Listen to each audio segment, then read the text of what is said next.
بسم اللہ الرحمن الرحیم الحمدللہ رب العالمین والصلاۃ والسلام علی اشرف الانبیاء والمرسلین۔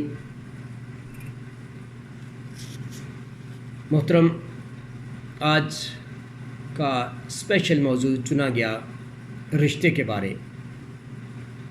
آپ کی خدمت میں ایم ذوالفقار رومی حسین حاضر خدمت ہے۔ یہ جو موضوع رشتے اور رشتہ داروں کا جو موضوع چنا گیا، یہ اسپیشل اس لیے چنا گیا کہ اس وقت ہمارے معاشرے میں اس کی اشد ضرورت ہے، اور ہم یہ رشتے بلائے بیٹھے ہیں۔ لہٰذا چند گزارشات ہیں، توجہ چاہوں گا پلیز۔ الحمدللہ رب العالمین، اللہ کی ذات نے جب دنیا بنائی، آدم علیہ السلام کے بعد تو اماں حوا کو پیدا کیا۔ اللہ کے نزدیک حلال چیزوں میں سب سے افضل نکاح ہے، اور وہ اللہ کی طرف سے میاں بیوی کا رشتہ اللہ نے بنایا اور ہمیں سمجھایا۔ اب ہم کیا کر رہے ہیں؟ اس رشتے کی اہمیت کے ساتھ ذرا سوچیں۔ ہمیں باپ کی طرف سے اور ماں کی طرف سے دو رشتے ملے ہیں۔ باپ کی طرف سے 2 رشتے، ماں کی طرف سے بھی 2 رشتے۔ باپ کی طرف سے ملنے والے دائیں طرف، ماں کی طرف سے ملنے والے بائیں طرف ہوتے ہیں، بی، اے اور بی۔ پھر جو مخلص ہو، معاملات میں پورا اترے، خلوص میں، علم میں، یا جو بھی خاندانی تعلقات کی بنا پر پورا اترے اور قریب نزدیک ہو، وہ اپنا مقام آپ رکھتا ہے۔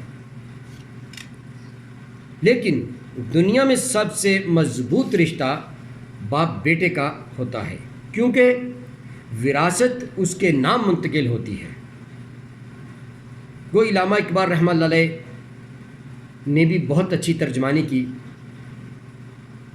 کہ باپ کا علم نہ بیٹے کو اگر ازبر ہو، باپ کا علم نہ بیٹے کو اگر ازبر ہو، وہ پسر قابل میراث سے پدر کیوں کر ہو۔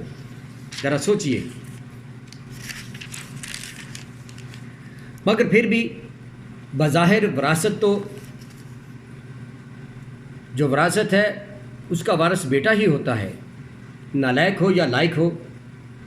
لیکن سمجھانے کے لیے تو علامہ رحمۃ اللہ نے فرما دیا، دنیا میں سب سے بڑا اور افضل بلند مرتبہ رشتہ باپ کا ہوتا ہے۔ دنیا میں سب سے افضل خدمت کے لیے ماں کا رشتہ ہوتا ہے۔ دنیا میں سب سے طاقتور رشتہ بھائی کا ہوتا ہے۔ مگر افسوس، اس رشتے میں لالچ، حسد کی وجہ سے ازل سے ایک دراڑ جو پیدا نہیں ہونی چاہیے تھی، پیدا ہوتی چلی آ رہی ہے، اور جو ان چیزوں سے بالا تر ہیں ان کا مقام الگ ہے، اور یہ حسد نہیں ہونا چاہیے۔ دنیا میں جان نثار رشتہ بہن بیٹی کا ہوتا ہے۔ ہاں، کہیں کبھی کبھی مجبوری، کمزوری پڑ جاتی ہے، پٹ جاتی ہے، تو لہٰذا یہ رشتہ وہ ہے۔ ہاں، ان رشتوں سے آگے شاخیں نکلتی ہیں، ان کو سنواریے، ان سے پھر خاندان بنتے ہیں۔ رشتوں کے فرض اور معاملات نبھائیے۔ دنیا میں دنیاوی رشتے معاملات میں کامیاب ہو گئے۔ یہ رشتے سب سے اہم نکتہ، یہ رشتے ہم اپنی مرضی سے نہیں بناتے، نہیں پیدا ہوئے۔ ہم اپنی مرضی سے پیدا نہیں ہوئے، اللہ نے ہمیں اسی خاندان کے لیے چنا جس میں ہم پیدا ہوئے۔ اس میں معاشی، علمی الگ بات ہے کہ معاملات طبقات کی وجہ سے ہم دور ہو رہے ہیں، لیکن نہیں، ہمارا فرض ہے کہ ہم اس رشتوں میں نکھار پیدا کریں۔ نعمت ہے یہ اللہ کی طرف سے رشتے دار، اللہ کی طرف سے اللہ نے رشتے بنائے۔ یہ رشتے اللہ کی طرف سے بنتے ہیں، نعمت رحمت ہیں یہ رشتے۔ مگر رشتے ایک ماں باپ کی اولاد، پھر اولاد سے آگے اولادیں، خاندان، یہ سب اللہ کی طرف سے ہے۔ ان کی قدر کیجئے، اہمیت سمجھیے۔ ان کے بعد جب بھانجے بھانجیاں، بھتیجے بھتیجیاں، یہ سب اپنی اولاد ہوتے ہیں، ان سے پھر یہ رشتہ دار خاندان بنتے ہیں، اسے خاندان کہتے ہیں۔ قبیلہ، خاندان ایک طاقت ہے۔ ان خاندانوں سے پھر آگے اولادوں سے شاخیں بنتی ہیں، پھر وہ قبیلہ اور خاندان کی صورت اختیار کرتی ہیں۔ اپنے خاندان سے تعلقات اچھے رکھو گے، زندگی میں کبھی خود کو تنہا محسوس نہیں کرو گے۔ ہر دکھ درد میں آپ کا خاندان آپ کے لیے ہمدرد بن کر کھڑا ہو جائے گا۔ کوئی بھی پریشانی آئے گی، آپ کا خاندان آپ کو ہر طرف سے آپ کے لیے کھڑے ہو جائیں گے، ہر طرح کی مدد کریں گے، آپ کا غمخوار بن کر آپ کے ساتھ ہوں گے۔ کسی مصیبت میں تنہائی محسوس نہیں کرو گے۔ دنیا میں خاندان انسان کی سب سے بڑی طاقت ہوتا ہے۔ اگر آپ نے رشتہ داروں سے تعلقات بگاڑ لیے تو سمجھو آپ نے زندگی کی سب سے بڑی طاقت ضائع کر لی اور اپنی زندگی کا سب سے بڑا سہارا برباد ضائع کر لیا، اور رشتہ داروں سے تعلقات بگاڑ کر خود کو بے سہارا کر لیا۔ خاندان ایک بہت بڑی طاقت ہے، اس طاقت کی حفاظت کرو۔ زندگی میں کسی مصیبت میں تنہا محسوس نہیں کرو گے۔ ایک مصیبت آئے گی، رشتہ دار جان نثار بن کر کھڑے ہو جائیں گے، اور یہ فرض مردوں کا ہے۔ عورتیں کھنس رکھتی ہیں، مردوں میں غیرت ہوتی ہے۔ ہمارا فرض ہے ہم سمجھائیں اور مرد آپس میں بیٹھ کے مل کر چلیں، اور عورتوں کا فرض ہوتا ہے کو درگزر کریں، نبھائیں، کہ آگے رشتے چلنے ہوتے ہیں۔ پھر کیا ہوتا ہے، جب رشتے بنتے ہیں تو پھر وہ نسلیں بھگتتی ہیں، پھر وہ ریفرنس دیتی، تیری ماں نے یہ کیا، تیری ماں نے فلاں جگہ کیا، وہ پھر آگے آپ کا بیٹا یا بیٹی وہ تکلیف اٹھاتا ہے، اور ساری زندگی تکلیفوں میں گزرتی ہے۔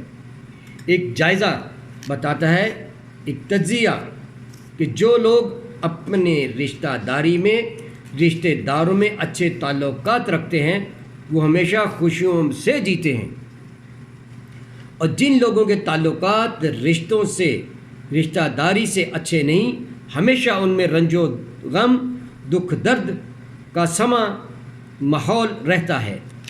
گالی گلوچ، بد کلامی، بے ادبی، گستاخی، دشنام ترازی، طنز، بے اعتمادی کا ماحول رہتا ہے، جس سے نہ صرف رشتے داریاں خراب ہوتی ہیں بلکہ نسلیں تباہ ہو جاتی ہیں۔ آپ حالات کا، گھروں کا جائزہ لے لو، خاندانوں کا خاندان جائزہ لے لو، دیکھ لو جن لوگوں سے خاندان جڑے رہتے ہیں ان میں خوشیاں رہتی ہیں، اور جن لوگوں سے خاندان کٹا رہتا ہے ان کے گھروں میں ہمیشہ رنج و غم، دکھ کا سما رہتا ہے۔ جناب اعلیٰ حضرات گرامی، ہمارا دین حسن سلوک کا درس دیتا ہے، ہر ایک کے ساتھ حسن سلوک سے پیش آنا، لہذا ہمارے حسن سلوک کا سب سے زیادہ حقدار ہمارا رشتہ دار ہے۔ احسن معاملات سب سے کرنا ہے، تکلیفیں ہر ایک کی برداشت کرنی ہے، مگر کوشش کریں ہم سب کسی کو تکلیف نہ دیں۔ پھر بھی جو تکلیفیں آئیں تو سب سے پہلے سب سے زیادہ رشتہ داروں کی تکلیفیں برداشت کرنی ہیں۔ معاف ہر ایک کو کرنا ہے، مگر ہماری آپ کی معافی کا سب سے زیادہ مستحق ہمارا آپ کا رشتہ دار ہے۔ حسن ظن ہر ایک سے رکھنا ہے، لیکن سب سے زیادہ حسن ظن کا مستحق ہمارا رشتہ دار ہے۔ فرمان رسول ہے، ایک دوسرے کو تحفے دو اور ایک دوسرے کی عیادت، خدمت، تکلیف میں ساتھ دو، اس سے محبت بڑھتی ہے، اور وہ سب سے زیادہ مستحق ہمارا رشتہ دار ہے۔ رشتے جوڑنے والے بنو، رشتے توڑنے والوں کی فہرست سے بچو۔ اگر رشتے توڑنے والوں میں نام آیا تو سمجھ لو کہ ہم نے اپنے آپ کو اللہ کی رحمت، فضل و کرم سے محروم کر لیا، دنیا میں ترقی کے دروازے خود بند کر لیے۔ اس لیے زندگی میں ہر قدم پر رشتہ داری کا پاس رکھو۔ زندگی میں جس کا جتنا قریبی رشتہ ہے اس کا اتنا حق بنتا ہے۔ اللہ ہم سب کو رشتے جوڑنے اور نبھانے والا بنائے، خاندانوں میں محبت بانٹنے والا بنائے۔ اللہ ہمیں ان محروم لوگوں میں نہ بنائے جن سے رشتے کٹتے ہیں، رشتے جن سے ٹوٹتے ہیں، جن سے خاندان میں نفرتیں پیدا ہوتی ہیں۔ قرآن رہبری فرماتا ہے سورہ تحریم میں آیت کریمہ 6 ہے، یا ایھا الذین قوا انفسکم واہلکم نارا، اے ایمان والو بچاؤ اپنی جان کو اور اپنے گھر والوں کو اس آگ سے۔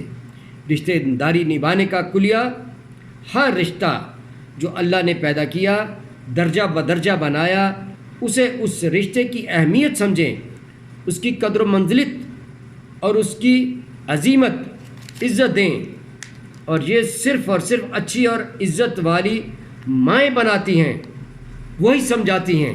یاد رکھیے، جس نے قرض ادا نہ کیا وہ اس جہاں میں اندھا، جس نے فرض ادا نہ کیا وہ اس جہاں میں اندھا۔ رومی، مظلوم کی زندگی خراب، ظالم کی آخرت خراب، جو یہ نہ سمجھا وہ دونوں جہاں میں اندھا۔ آخر دعوانا الحمدللہ رب العالمین۔ میری یہ گزارش تھی، سمجھیے۔ السلام علیکم۔